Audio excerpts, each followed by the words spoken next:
मेरा सबसे बड़ा कंसर्न ये था कि हम अपने जो वैजिनल हेल्थ है या फिर हमारी ओवरऑल बॉडी है उसकी हेल्थ के लिए इट्स वेरी इंपॉर्टेंट कि हम ऑर्गेनिक प्रोडक्ट्स यूज़ करें। जो नॉर्मल पैड्स होते हैं उनमें आप अगर इस पे देखेंगे तो प्लास्टिक का हम कह सकते हैं कि प्लास्टिक यूज़ हुई होती है एंड वो ऑर्गेनिक नहीं होते।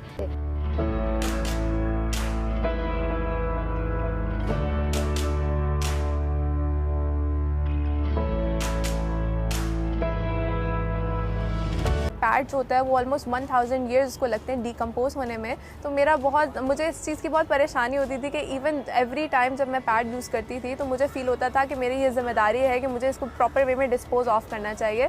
तो उस टाइम मैंने सोचा कि एक जो ज़रिया है जो हम यूज़ कर सकते हैं पीरियड्स को बेटर मैनेज करने का, वो मेंस्ट्रुअल कप है।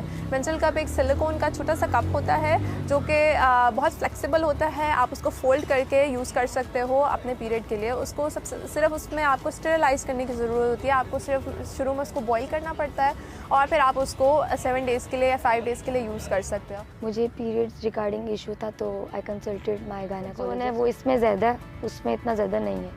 तो क्योंकि आप काफ़ी रिलैक्स्ड होते हो, जब आपके डेज़ होते हैं तो आप रिलैक्स नहीं होते, you can not sit easily, आपको स्किन प्रॉब्लम्स होते हैं। बट इसमें ये नहीं है, आप नॉर्मल डेज़ की तरह इसमें रिलैक्स रह सकते हैं।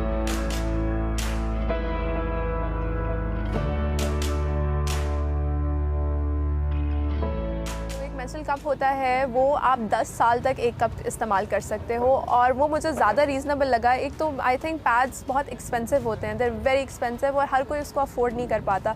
एवरी सिंगल मंथ जब आप पैड्स खरीद रहे हो तो एक तो वो बहुत बड़ी कॉस्ट होती है। सेकेंड, जो पिंक टैक्स है, जो पैड्स वगैरह आइटम्स हैं, इनको लग्जरी आइटम्स कंसिडर किया जाता है, इनको रोज़मर्रा की ज़रूरियात कंसिडर नहीं किया जाता, जिसकी वजह से वो बहुत ज़्यादा एक्सपेंसिव होती हैं। तीसरे जो मेरा मकसद ये था कि जो मेंस्ट्रुअल हाइजीन वेस्ट है उसको किस तरह से डिस्पोज ऑफ किया जाए बेटर तरीके में।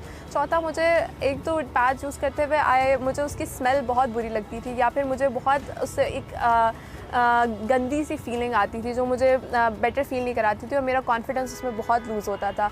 इवन मैं पहले दिन जो था पीरियड जब मुझे होता था तो मैं छुट्टी कर लेती थी, मैं काम पे नहीं जाती थी, या इवन छोटे होते हुए मैं स्कूल नहीं जाती थी। मुझे डर लगता था कि मेरे कपड़े ख़राब ना हो जाएँ।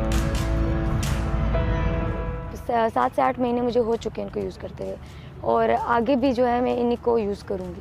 फर्स्ट टाइम जब मुझे कोविड था और मैंने घर में उसको ट्राई किया और मैंने अपनी कंफर्टेबिलिटी उससे लेवल आउट की या चेक की, तो मुझे लगा कि ये मेथड मेरे लिए बहुत बेहतर है। मुझे वैसे ही बहुत हैवी फ्लो होती है तो पैड्स तो मुझे बार बार चेंज करने पड़ते थे और एक कप जो था वो ऑलमोस्ट आपको 12 आवर्स होता है वो लास्ट कर जाता है। और आई थिंक ये मेरे लिए बहुत बड़ी एक अचीवमेंट थी कि मैं इवन सम डेज़ तो मैं भूल भी जाती हूँ कि मैं पीरियड पे हूँ। तो मेरे लिए this was a win situation. इस वजह से ऑल्सो मैं इतनी कंफर्टेबिलिटी है कि आप उसके साथ नहा सकते हो, आप भाग सकते हो, आप उठते बैठते हो, इट्स वेरी कंफर्टेबल, जिसकी वजह से मेरी प्रेफरेंस इसकी तरफ और बढ़ गई। और मुझे ऑलमोस्ट 1.2 ईयर्स हो गए हैं, मतलब 1 साल और 2 महीने हो गए हैं और मैं लगातार यही यूज़ कर रही हूँ। मैं अपनी फ्रेंड्स को भी रिकमेंड करती हूँ कि वो यूज़ करें, because I think this can change their life. क्योंकि मैं कंफर्टेबल होती हूँ, मुझे कोई कहीं पेन नहीं हो रहा, मुझे बैठने में इशू नहीं हो रहा, मुझे ऐसा फील नहीं हो रहा कि नहीं I need to change, I need to check, कोई इस तरह का नहीं है। तो it's better than that one. मेरी अम्मी को शुरू में बहुत डर था कि ये क्या है और ये किस तरह से, उनको भी कुछ खदशात थे शुरू में और बहुत खौफज़दा थी, लेकिन आहिस्ता आहिस्ता वो भी अब ओपन अप हो रही हैं इस आइडिया के लिए कि मेंस्ट्रुअल कप्स जो हैं वो बहुत बेहतर हैं पैड्स के मुकाबले में। लोगों ने कहा कि वर्जिनिटी लूज़ हो जाती है फॉर एग्जांपल, या डी शेप हो जाता है, तो these were all myths. I consulted a lot of gynaecologist, उन्होंने मुझे रेफ़र किया कि दिस डज नॉट हैपन, ऐसा this is all a myth, क्योंकि हम अगैन फीमेल बॉडी को डिस्कस नहीं करते, जिसकी वजह से ये वाली मिथ्स क्रिएट होती हैं।